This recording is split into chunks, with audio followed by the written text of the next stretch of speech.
Bonsoir à tous, un plaisir de vous retrouver sur RTI2. Bienvenue dans ce bref tour de l'actualité.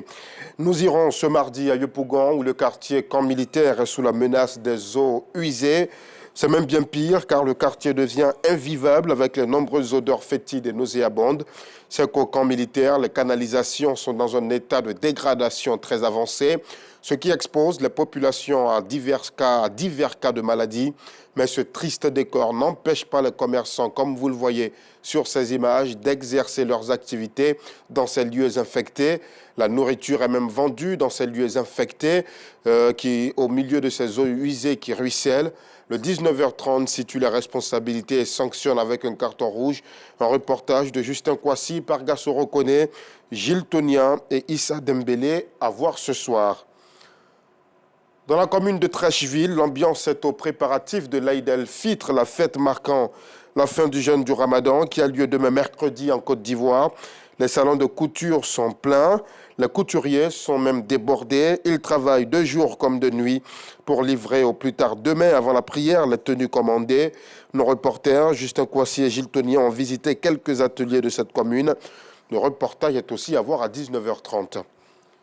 Il y a un peu plus de monde qu'à l'accoutumée dans la commune d'Adjamé, cette commune commerciale d'Abidjan. Un jour de la fête de Ramadan, les marchés d'Adjamé refusent du monde. Les femmes, en majorité, achètent tout le nécessaire pour la cuisine de demain. Une belle occasion aussi pour les vendeurs et les vendeuses de se faire de l'argent. Justin Kouassi et Clément Boko nous feront voir cette ambiance dans la grande édition.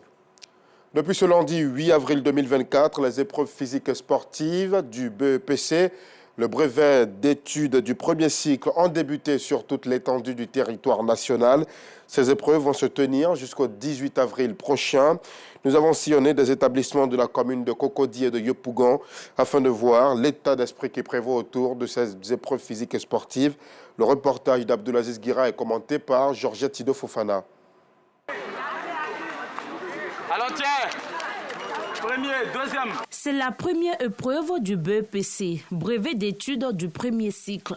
Ce mardi matin au lycée classique de Cocody, plusieurs centaines de candidats sont face aux examinateurs des épreuves physiques et sportives. Les candidats sont soumis à plusieurs épreuves, parmi lesquelles la gymnastique ou encore le lancer de poids. Là, les enfants sont présents. C'est vrai qu'on allait en congé, on est arrivé, c'est pas facile, mais ils ont vraiment répondu présent. Ils sont tous là et tout se passe bien, tout se déroule à merveille. Vu que nous avons les épreuves physiques de fin d'année pour avoir notre BPC, donc je crois que pour le moment ça se déroule bien, tout se passe bien. Nous allons faire le saut en longueur, la vitesse et la gymnastique. Dans ce centre de la commune de Yopougon, plus de 600 candidats étaient attendus aujourd'hui. À côté de quelques absences enregistrées, un résultat peu satisfaisant observé pour les candidats présents. On attendait 647 candidats et on a eu 11 absents, 3 dispensés, donc ça fait un total de 633 présents. Le niveau il est passable, hein. Voilà, vous savez au niveau de l'EPS, il y a beaucoup de choses, il y a beaucoup d'établissements qui n'ont pas d'installation sportive, ils se débrouillent comme ils peuvent, donc quand ils viennent à l'examen, ça se ressent sur la performance des enfants. C'est la première des matières, voilà, et puis c'est coefficient 1. Donc nous exhortons les enfants vraiment à donner le maximum d'eux-mêmes pour avoir une bonne note avant d'aller aux épreuves orales et écrites. Les épreuves physiques ont débuté ce lundi 8 avril et s'achèveront le 19 avril prochain.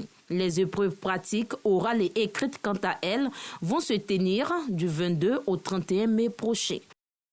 Et c'est sur cette note que prend fin ce flash. Merci de l'avoir suivi. L'information revient à 19h30 sur RTI2.